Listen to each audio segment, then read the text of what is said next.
I'm Sherry. Sitting in this lawyer's office, I'm surrounded by an eerie silence. The polished wooden table in front of me seems to hold all the secrets of the past.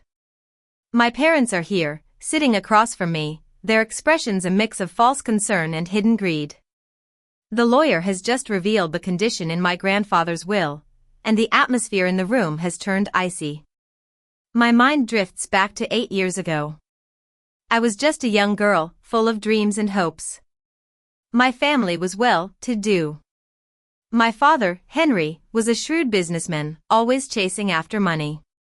My mother, Isabella, was more concerned with appearances and social status. They were a perfect match, but they had no place for me in their cold world.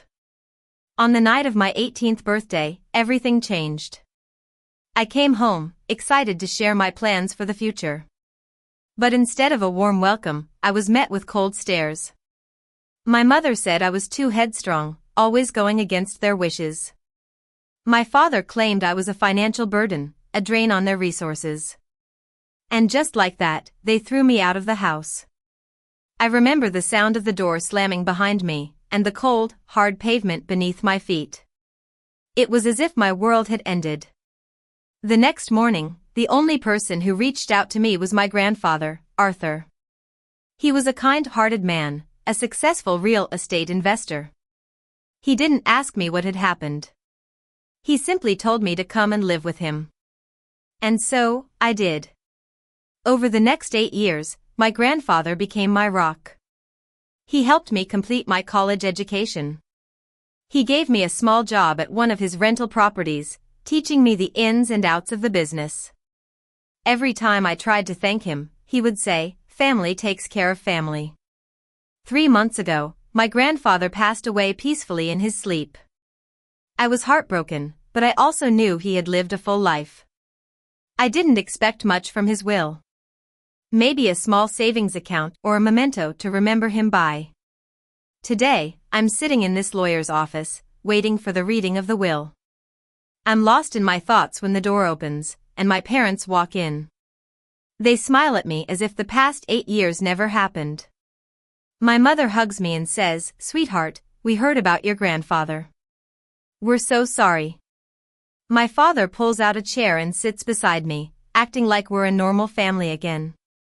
He says, "Don't worry. Whatever he left you, we'll handle everything for you." But there's something about the way he says it that makes my stomach turn. The lawyer clears his throat and begins to read the will. My client, he says, has left his entire estate to his granddaughter. He looks directly at me. Total estimated value, $3,800,000. My parents' smiles widen, but then the lawyer turns the page. And there is one condition.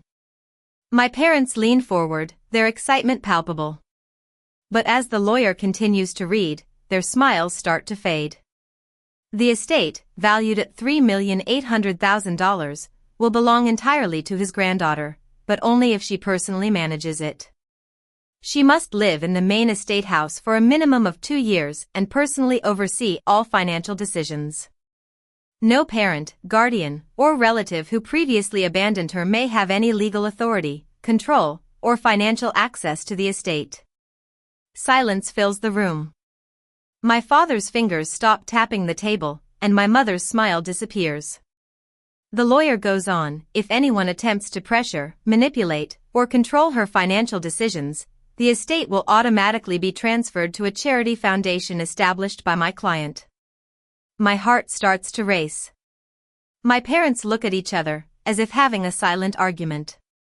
Then my father forces a laugh and says, "Well, that's just legal wording. Obviously, we'll still help you manage everything." But the lawyer isn't done. There is another note written personally by your grandfather. He unfolds a small piece of paper and reads, "I know exactly who will show up when money is involved. This condition exists to protect my granddaughter from the same people who abandoned her." My parents' faces turn pale. For the first time since they walked in, they don't look at me. The silence in the room is deafening. I sit there, trying to process my grandfather's words. Even in death, he's protecting me. My father clears his throat and leans forward, trying to sound calm. This is ridiculous. Your grandfather clearly misunderstood things. I look at him for the first time since they arrived. The memory of that night, standing outside with my suitcase as the door closed, is still so vivid. The lawyer calmly folds the note and says, "The instructions are legally binding." My mother reaches for my hand and says, "Sweetheart, listen. Families argue sometimes. That doesn't mean we abandoned you. You were young. We were just trying to teach you responsibility." I slowly pull my hand back. The word responsibility echoes in my head. For 8 years, I've worked 2 jobs while studying. I've learned to survive without them, all thanks to my grandfather. My father speaks again, more firmly this time. Managing a $3,800,000 estate isn't easy. You'll need experienced help. The lawyer raises an eyebrow but stays silent. My father continues, "We're your parents. Of course we should guide you." But then the lawyer opens another document. "There is one more instruction from your grandfather," he says. My parents stiffen. If the granddaughter wishes, she may request a full financial investigation into any family member who attempts to gain control of the estate. My father's confident expression cracks. The conversation is no longer about helping me, it's about what my grandfather might have known. The fear in my parents' eyes is obvious. They're hiding something. The lawyer calmly opens a thin folder. "Before his passing, your grandfather requested a private review of several financial matters involving family members." My stomach tightens. My father tries to laugh, but it sounds forced. "That's unnecessary. We're here to support our daughter." The lawyer slides a document across the table to me. "Your grandfather believed you deserved to know the truth about something that happened 8 years ago." My fingers tremble as I look down at the page. It's a bank statement. Several large withdrawals are highlighted in red, totaling $600,000. The account holder's name is my grandfather's, but the withdrawal authorization is signed by my father. My heart pounds. "What is this?" I ask. The lawyer speaks carefully. 8 years ago, shortly before you were forced to leave your parents' house, a large amount of money was taken from your grandfather's investment account. He believed that the conflict which led to you being thrown out may have been connected to that financial situation. My mother stands up and says, "That's ridiculous." But the lawyer remains calm. "Your grandfather suspected that after the money was taken, someone needed a reason to blame you and remove you from the family." The room goes completely silent. I look at my father. For 8 years, I thought they threw me out because I disappointed them. But now, a terrifying thought crosses my mind. What if they threw me out because they needed someone to take the blame? I look at my father and ask, "You took money from Grandpa?" My father's jaw tightens. "That's not what this is." The lawyer turns the page and says, "The total withdrawn amount was $600,000. My mother steps in and says, "It was a loan. Your grandfather said we could take it."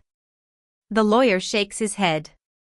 "There is no written record of a loan agreement." My father leans forward, his voice sharp. "You're twisting things."